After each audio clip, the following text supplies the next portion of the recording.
지금 한 달 만에 또 뵙게 됐습니다. 다들 건강하십니까? 아까 이제 한 말씀만 드리고 시작을 하도록 하겠습니다. 대선을 앞두고 직전민주연대에서 100대 개혁 입법 과제를 제시하기로 했습니다. 그 입법안을 완성된 형태로 하기는 힘드니까 한 줄 입법, 한 줄 정책을 좀 써서 좀 내자.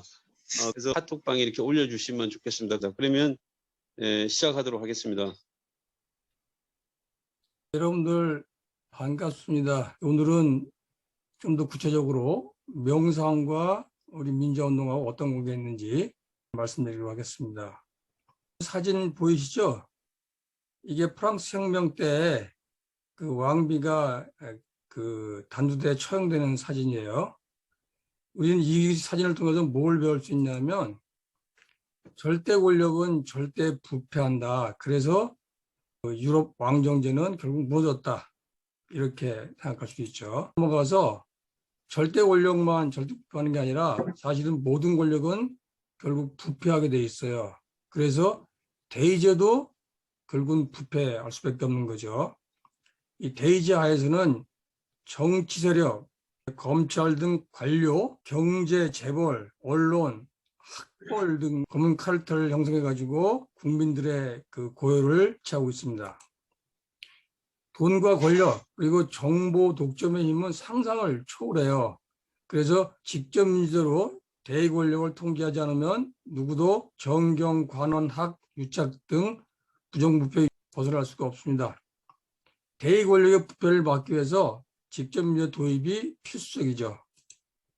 직접 민주는 여러분 다 알다시피 국민발언제, 국민투표제, 국민공론제 이렇게 네 가지를 주로 얘기하고 있습니다. 촛불 정부를 자임한 문정부가 4년이 지났는데 직접 민주는 거의 된 게 없습니다. 이 사진 한번 자세히 보십시오.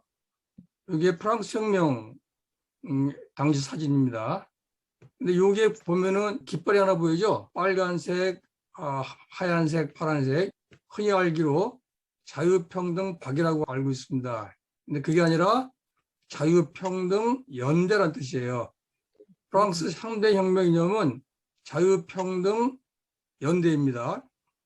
박애로 오역된 연대는 원래 동지간의 협력, 개판 갈등을 초월한 연합을 뜻합니다. 연대는 한마디로 왕정에 반대하는 모든 시민 세력을 하나로 뭉치게 한 이데올로기죠. 그래서 연대가 없었다면 프랑스 혁명은 실패했을 거고 자유와 평등, 인간의 정통도 실현할 수 없었을 것입니다. 우리가 프랑스 혁명에서 배울 수 있는 교훈은 아주 중요한 게 있죠. 프랑스 혁명은 자유평등 연대 이념 아래 시민 세력이 똘똘 뭉쳐서 천부인권을 침해하는 왕정 통치를 끝장냈지만 혁명 후 부르주아 계급은 연대 이념을 내던지고 대조로 권력을 가로채버렸어요. 혁명 직후인 1790년 재산세를 기준으로 성인 남녀의 1.9%만 선거권을 부여받았습니다. 나머지 90%의 국민들은 선거권이 없었던 거죠. 이 아래 보면은 그 민주화운동에 대한 그 정의가 있어. 요거는 2000년도에 김대중 정부에서 민주화운동 관련자 명예회복 및 보상하는 법률을 제정하면서 민주화운동을 주장한 거예요. 여기 보면 민주화운동이란 기본권을 침해한 권위주의적 통치에 항거하여 국민의 자유와 권리를 회복 신장시키는 활동을 말한다. 이렇게 돼 있어요. 국민의 자유와 권리에서 권리는 평등을 얘기하는 거죠. 평등도 저는 못 쓰고 권리라고 썼어요. 여기서 보면 연대가 안 보이죠. 그래서 연대를 뺀 문정부의 민주화운동 그 실체가 어떤 건가 보겠습니다. 그 결과는 아시타비 이거는 작년도 교수들이 뽑은 사자성어예요. 이 뜻은 내로남불한 뜻이죠. 내가 하면 올바르고 남이 하면 다 틀린다. 촛불혁명으로 탄생한 문재인 정부도 연대가 없는 대의제에 갇혀서 내로남불 부정부패를 막을 수가 없었습니다. 우리 사회에서 그 부정부패를 촉결할 수 있는 기회를 잃어버린 거죠. 자, 요 밑에 그림 보시면 요거는 그 시민 세력을 뜻합니다. 시민 세력이 혼자 있을 때는 독재한테 먹히죠. 근데 시민 세력이 뭉치면 독재도 추천할 수 있는 거죠. 그래서 연대 없는 민주화운동으로는 대지를 넘어설 수가 없는 거죠. 자, 정리하면 직접 민주운동이란 돈과 권력과 정보 독점으로 민을 탐욕에 넣으려 만드는 비민주 세력을 각기각층 연대로 물리치고 민이 정치, 경제, 사회, 문화 모든 분야에서 주인이 되어 자유와 평등 그리고 연대 가치를 드높이며 인간의 존엄성을 실현해 나가는 운동이라고 할 수 있습니다. 자, 이제 넘어가서 명상과 직접 민주의 관계에 대해서 말씀드리겠습니다. 앞에서 말씀드린 것처럼 민주주의는 돈과 권력과 정보 독재를 몰아내고 민이 주인 되는 운동이에요. 이런 대비해서 본다고 치면 명상은 탐욕, 성냄, 무지 독재를 청산하고 자기 민주를 실현하는 활동이라고 할 수 있는 거죠. 무지는 다른 말로 얘기하면 독선, 아집, 편견 이렇게 얘기할 수 있습니다. 이 탐욕 성향은 돈에 대한 집착으로 나타나게 되고 성냄 성향은 권력에 대한 집착으로 나타나게 되고 독선, 무지 성향은 정보 독점에 대한 집착으로 발현됩니다. 그래서 돈, 권력, 정보 독점 세력들은 탐욕, 성냄, 독선을 부추겨서 시민들의 연정들을 깨뜨리기 때문에 우리 내부에 있는 이 탐욕 성향, 성냄 성향, 독선 성향을 정화시키지 않으면 결코 이길 수가 없습니다. 따라서 우리 내부에 있는 탐욕 성향, 성냄 성향, 독선, 무지, 편견 성향을 정화하여 연대 정신을 되살려내야지만 우리가 원하는 진짜 민주화가 된 사회를 이룰 수가 있는 거죠. 자, 직접 민주운동은 대의제 혁파 등 외적 사회운동이라고 하면 명상운동은 탐욕, 성냄, 독선, 정화 등 내적 자기 혁신운동이에요. 그래서 민주화운동은 바깥으로 사회를 개혁하고 명상운동은 안으로 자기를 혁신하는 운동이 돼서 이 사회가 진정 민이 행복하게 살 수 있는 자유, 평화, 평등의 나라가 되려고 그러면 밖으로는 사회개혁운동에 매진하고 안으로는 자기혁신운동에 매진해야 되는 겁니다. 자, 그럼 이제 세부 들어가서 명상의 3대 요소에 대해서 말씀드리겠습니다. 첫 번째가 긴장이완, 두 번째가 분속 통찰, 세 번째가 지혜 새기기. 이렇게 세 가지가 명상의 3대 요소예요. 첫 번째 긴장이완부터 보죠. 이 옆에 그 그림 하나 보이죠? 외부에서 자극이 오면 그 자극을 처리하는 회로예요. 이렇게 지상으로 가서 또 저로 가는 거, 이게 짧은 회로고, 요 위에 강길로 가는 게 긴 회로예요. 그래서 우리 몸은 긴장하면 짧은 긴북회로를 가동해서 생각을 접고 보수적으로 행동을 해서 공격 아니면 도피로 대응하게 돼 있어요. 그런데 몸이 이완되면은 긴 숙고회로 이렇게 따라가게 되는 거죠. 그래서 생각을 열고 진취적으로 사고할 수가 있는 거예요. 그 공격이라면 도피로 반응하는 게 아니라 숙고하고 윈윈으로 대응하게 되는 거죠. 긴장이완 효과는 우리의 시야를 넓혀서 즉흥적으로 보수적으로 공격적으로 대응하지 않는다. 자, 긴장이완 방법에는 호흡법을 많이 쓰는데 첫 번째가 심호흡, 두 번째가 호흡, 세 번째가 들숨사 날숨 여섯 호흡, 온몸 비한 바디스캔딩 호흡이 있어요.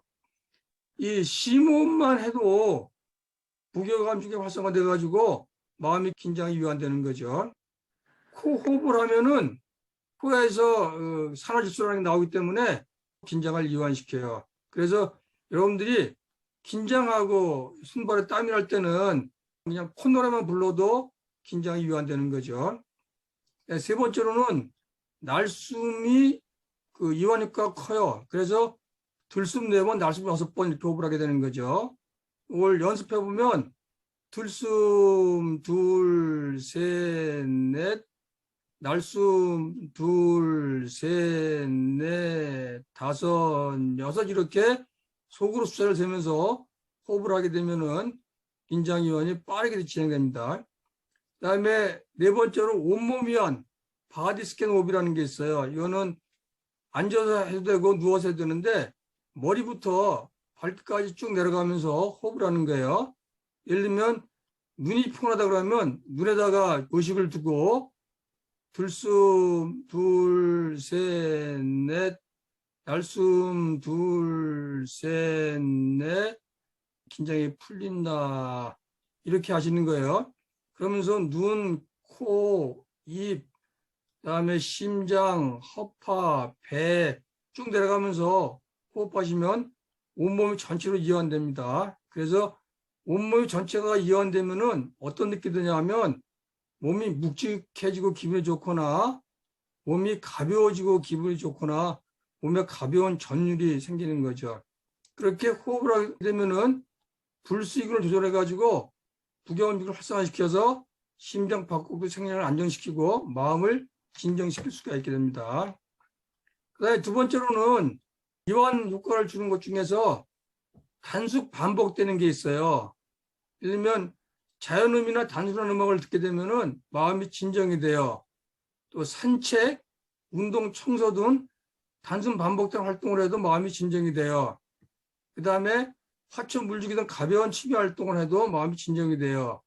이건 왜 그러냐 하면 이 세상은 워낙 복잡하게 변하기 때문에 생명체는 항상 불안해요. 그런데 뭔가 단순하게 반복되는 걸 보게 되면 이 세상이 생각보다는 안전하구나 그런 생각이 들기 때문에 마음이 복잡하고 긴장될 때는 단순한 일을 반복하는 거예요. 그래서 자연음을 듣거나 단순한 음악을 듣거나 아니면 청소, 빨래 이런 것처럼 단순한 활동을 반복하는 거, 산책하는 거 이런 것도 좋은 거죠. 또 한 가지는 하늘보기처럼 뭔가 복잡한 대상이 아닌 순수한 대상을 바라보는 거예요. 그런 마음이 이완돼요. 예를 들면 해변가에 노을이 질 때 되면 새소리마저 사라지게 돼요. 온 세상이 조용해져요. 뭔가 복잡하지 않고 탐심을 자극하지 않는 단순한 걸 보게 되면 마음이 고요해지는 거죠. 단순 반복되는 거를 하거나 아니면 순수한 거를 바라보는 걸로 마음을 진정시킬 수가 있어요. 자, 두 번째는 분석 통찰에 대해서 말씀드릴게요. 통찰은 우리 어떤 생각이 떠오르면 그 생각에 딸려가서 아무것도 못하게 돼요. 그럴 때 내 머릿속에 떠오르는 것들을 한 발 떨어뜨려 놓고 보는 거예요. 첫 번째가 한 발 떨어져서 정경 배경을 같이 보는 거. 두 번째가 한 발 떨어져서 전후변을 영적으로 보는 거. 세 번째가 개입 없이 되어가는 그대로 보기. 이 세 가지를 하면 이 세상의 실상들을 알아볼 수가 있어요. 자, 첫 번째 한 발 떨어져서 정경배경 같이 보기를 봅시다. 여기 이 사진 보이시죠? 이 사진이 뭐 하는 사진인가요? 이거는 바다예요. 요 밑에 그 하얗게 보이는 게 이게 배예요. 이 배는 가까이서 보면은 파도에 흔들리면서 굉장히 힘들게 항해하고 있어요. 그런데 멀리 떨어놓고 보면 힘들게 항해하고 있는 배도 아주 고요한 것처럼 보이게 되는 거죠. 제가 그전에 산동네에서 한 적이 있었는데 굉장히 복잡하고 시끄러워요. 어느 날 밖에 나갔다 오면서 산 밑에 바라보니까 복잡하고 가난한 산동네가 그 불빛만 반짝반짝하면서 굉장히 아름답게 보인 적이 있어요. 그런 것처럼 복잡한 세상에서도 한 발 떨어뜨려 놓고 보면은 이렇게 고요하게 볼 수 있는 거죠. 자, 예를 들면 이런 거예요. 여기요, 어린애 보이시죠? 이 어린애를 바라보고 있는 어머니 보이시죠? 이 어머니가 이 어린애 바로 앞에 가서 노는 걸 간섭하면 얘가 자유롭게 못 놀아요. 어머니가 한 발 더 멀찍하게 보고 있으면은 안 보이던 것도 보이게 되는 거죠. 그래서 어머니가 한 발 떨어져 보면은 이 아이가 뭘 잘하는지